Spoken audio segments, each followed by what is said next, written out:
ఒక మీడియా సమావేశానికి హాజరైనటువంటి media మిత్రులకంతా PDS Telangana రాష్ట్ర పక్షాన ఉద్యమ అభినందనలు తెలియజేస్తూ, తెలంగాణ రాష్ట్ర నలుమూలలుగా విద్యార్థులు ఈ రాష్ట్ర మహాసభలకు హాజరు కాబోతా ఉన్నారు. ఈ రాష్ట్ర మహాసభలకు యూనివర్సిటీ విద్యార్థులు, సెంట్రల్ యూనివర్సిటీ విద్యార్థులు, అట్లాగే రాష్ట్రంలోని 33 జిల్లాల ప్రతినిధులు హాజరవుతా ఉన్నారు. ఈ మహాసభల సందర్భంగా కేంద్ర రాష్ట్ర ప్రభుత్వాలకు రాష్ట్రంలో రేవంత్ రెడ్డి గారి ప్రభుత్వం, దేశంలో మోడీ గారి ప్రభుత్వం తీసుకొస్తున్నటువంటి విద్యా విధానాల పక్షాన సమీక్ష జరుపుకొని భవిష్యత్తులో తీర్మానాల రూపంలో భవిష్యత్ కార్యాచరణను ప్రకటించుకోబోతా ఉన్నాం. దేశంలో నూతన జాతీయ విద్యా విధానం పేరుతో విద్యా విధానం తీసుకొచ్చినటువంటి నరేంద్ర మోడీ గారు శరవేగంగా విద్యను మొత్తం ప్రైవేటీకరిస్తూ ప్రభుత్వ విద్యా సంస్థలు మొత్తం మూసేస్తా ఉన్నారు. అట్లా దేశవ్యాప్తంగా పాఠశాల విద్య నుండి ఉన్నత స్థాయి విద్య వరకు ఈరోజు సంక్షోభంలో కొనసాగుతూ ఉన్నది. ప్రైవేటు యూనివర్సిటీలను ఆహ్వానిస్తూ దేశంలో రాష్ట్రంలో ఉన్నటువంటి విద్యా వ్యవస్థను మొత్తం ప్రభుత్వ రంగాన్ని మొత్తం ధ్వంసం చేసి ప్రైవేటు లేదా విదేశీ యూనివర్సిటీలకు ఆహ్వానం పలుకుతున్నటువంటి నూతన జాతీయ విద్యా విధానాన్ని రద్దు చేయాలని మహాసభల్లో ప్రధానమైన డిమాండ్ వెళ్తా ఉన్నాం. అట్లాగే దేశంలో విదేశీ విద్యతో పాటు కాషాయీకరణ జొప్పించేటటువంటి విద్యా విధాన నమూనాలను ఈ నూతన జాతీయ విద్యా విధానంలో నరేంద్ర మోడీ గారి ప్రభుత్వం ప్రత్యేకంగా కృషి చేస్తా ఉన్నది. దాంట్లో భాగంగా అకాడమిక్ లో ఉన్నటువంటి డార్విన్ సిద్ధాంతం కావచ్చు, లేదా చారిత్రాత్మకమైనటువంటి పాఠ్యాంశాలను మొత్తం తొలగించి ఈరోజు నూతన జాతీయ విద్యా విధానంలో భాగంగా కాషాయీకరణను జోడించేటటువంటి ప్రయత్నాలు ఏవైతే ఉన్నాయో వీటిని అన్నిటిని వెనక్కి తీసుకోవాలనే డిమాండ్ తో ఈ రాష్ట్ర మహాసభలకు సన్నద్ధమవుతా ఉన్నాం.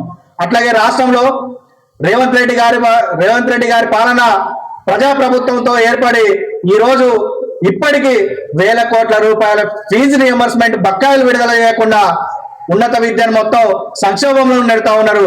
లేదా ప్రైవేటుకు ఒత్తసు పలుకుతూ కార్పొరేటు లేదా ప్రైవేటుకు మొత్తం ఒత్తసు పలుకుతూ ప్రభుత్వ విద్యా సంస్థలు మొత్తం ధ్వంసం చేసినటువంటి పరిస్థితి ఈ 2 ఏళ్ల పాలనలో కొనసాగుతున్నది.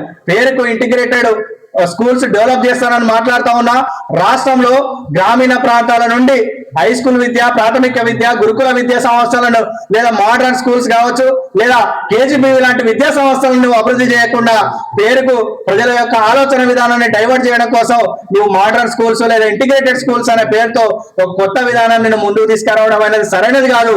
రాష్ట్రంలో ఇప్పటికే ప్రభుత్వ విద్యా సంస్థలు మొత్తం బిల్డింగ్లు నిర్మించి 50 సంవత్సరాల పైగా, గ్రామీణ ప్రాంతాల్లో 50 సంవత్సరాల పైగా నిర్మించినటువంటి బిల్డింగ్స్ ఏవైతే ఉన్నాయో అవన్నీ పాతబడిపోయి ఈరోజు వర్షాకాలంలో వర్షం వస్తే కురిసేటటువంటి పరిస్థితి ఉన్నాయి.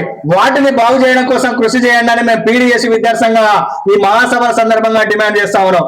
కాబట్టి ఈ మహాసభల్లో విద్యారంగంలో వస్తున్నటువంటి సవరణల పైన తీవ్రంగా చర్చ చేసుకుని రేపు భవిష్యత్తు ఉద్యమ కార్యాచరణను రూపొందించబోతా ఉన్నాం. ఈ మహాసభల్లో రూపొందించుకోవడంతో పాటు వచ్చేటటువంటి విద్యార్థి ప్రతినిధులకు రేపు భవిష్యత్తులో చేయబోయేటటువంటి ఉద్యమాలకు సన్నద్ధం కోసం వివిధ ప్రొఫెసర్స్ కావచ్చు, లేదా రాజకీయ విశ్లేషకులు కావచ్చు, లేదా సంస్థగత నిర్మాణం చేపట్టబోతా ఉన్నాం. కాబట్టి ఆ షెడ్యూల్ ని మీ ముందు ప్రవేశపెట్టబోతా ఉన్నాం.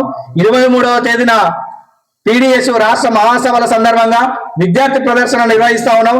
ఈ విద్యార్థి ప్రదర్శనకు పీడీఎస్ మాజీ రాష్ట్ర అధ్యక్షులుగా పనిచేసినటువంటి పోటు రంగారావు గారు, అట్లాగే మాజీ ఎమ్మెల్యే గుమ్మడి నర్సయ్య గారు, ప్రజాకవి జయరాజు గారు, పీడీఎస్ మాజీ రాష్ట్ర అధ్యక్షులు ఆవుల అశోక్ గారు, అట్లాగే పీడీఎస్ రాష్ట్ర అధ్యక్షులు కాంపాటి పృథ్వీ అధ్యక్షత వహిస్తారు.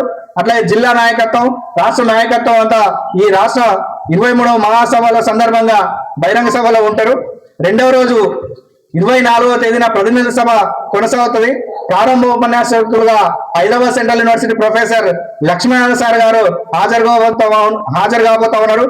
తొలి పలుకులుగా ఐవి రమణారావు గారు ప్రముఖ విద్యావేత్త, అట్లాగే ఆవరణ సంఘం అధ్యక్షులు మనోహర్ రాజు గారు కూడా ప్రారంభ ఉపన్యాసం ఇవ్వబోతా ఉన్నారు. దీంతో పాటు వామపక్ష విద్యార్థి సంఘాల నేతలు, యువజన సంఘాల నేతలు, ఉపాధ్యాయ సంఘ నేతలు హాజరు కాబోతా ఉన్నారు. ఇది 24వ తేదీన. దీంతో పాటు ప్రముఖంగా విద్యాగోష్ఠి నిర్వహిస్తబోతా ఉన్నాం. ఈ విద్యాగోష్ఠికి పరకాల ప్రభాకర్ గారు ప్రముఖ రాజకీయ విశ్లేషకులు రాబోతా ఉన్నారు. దీనికంతా ప్రగతిశీల విద్యార్థులు లేదా యువకులు లేదా ప్రజాస్వామిక వాదులు, మేధావులు, ఖమ్మం జిల్లా అట్లా రాష్ట్ర వ్యాప్తంగా ఉన్నటువంటి ప్రగతిశీల వాదులు, ఈ దేశంలో వస్తున్నటువంటి ఫ్యాసిజాన్ని ఎదుర్కోవడం కోసం ఆలోచన చేసేటటువంటి వ్యక్తులందరూ ఈ పరకాల ప్రభాకర్ గారి యొక్క విద్యాగోష్ఠికి అందరు రావాల్సిందిగా కోరుతా ఉన్నాం. సాయంత్రం 6 గంటలకు విద్యాగోష్ఠి నిర్వహిస్తా ఉన్నాం.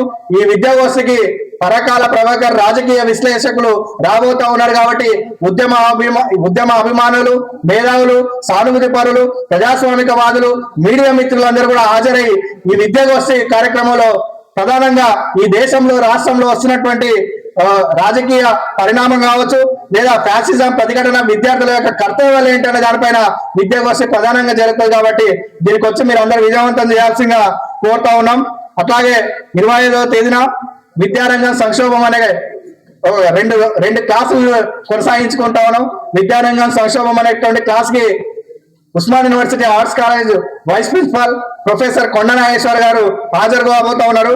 అట్లాగే శాస్త్రీయ దృక్పథం, విద్యార్థుల కర్తవ్యం అనేటువంటి ప్రసంగ పాఠాలకు ఎస్ఎల్ పద్మ మాజీ రాష్ట్ర అధ్యక్షురాలు కూడా హాజరు కాబోతా ఉన్నారు. కాబట్టి ఈ 3 రోజులు జరగబోయేటటువంటి కార్యక్రమానికి రాష్ట్ర వ్యాప్తంగా పీడిఎస్ రాష్ట్ర మహాసభలకు సన్నద్ధమవుతూ ఉన్నటువంటి విద్యార్థి లోకానికి దాన్ని ప్రతిఘటించినటువంటి ప్రతి ఒక్కరూ కలిసి రావాలని, పీడిఎస్ రాష్ట్ర మహాసభలు విజయవంతం కోసం కృషి చేయాలని కోరుతా ఉన్నాం. అట్లాగే ఈ మహాసభలోనే కల్చరల్ ప్రోగ్రామ్స్ యాక్టివిటీస్ కూడా కొనసాగుతాయి. ఆ కల్చరల్ ప్రోగ్రామ్స్ యాక్టివిటీస్ లో పరమేశ్వర్ సినీ డైరెక్టర్ గుమ్మడి నరసయ్య గారి యొక్క సినిమా దర్శకులు పరమేశ్వర్ గారు కూడా హాజరు కాబోతా ఉన్నారు. అట్లాగే సినీ డైరెక్టర్ కాంపాటి సాయిలు కూడా హాజరు కాబోతా ఉన్నారు. కాంపాటి సాయిలు ఖమ్మం జిల్లా నేపథ్యం కలిగినటువంటి డైరెక్టరు. మొన్న రాజువేడ్స్ రాయన్బాయి యొక్క సినిమా కూడా ప్రదర్శన చేయడం జరిగింది. వీళ్ళు అంటే కల్చర్ సినిమా రంగంలో వస్తున్నటువంటి మార్పులు కావచ్చు లేదా మార్కెట్ లో జరుగుతున్నటువంటి గ్రామీణ కల్చర్ కావచ్చు లేదా గ్రామీణ సంస్కృతి ఏ విధంగా ధ్వంసం అవుతుందో అనే దానిపైన వాళ్ళ యొక్క ప్రసంగ పాఠాలు కూడా ఉన్నాయి. కాబట్టి ఈ 3 రోజుల యొక్క మహాసభల షెడ్యూల్ మేము ముందు ప్రకటించబోతా ఉన్నాం.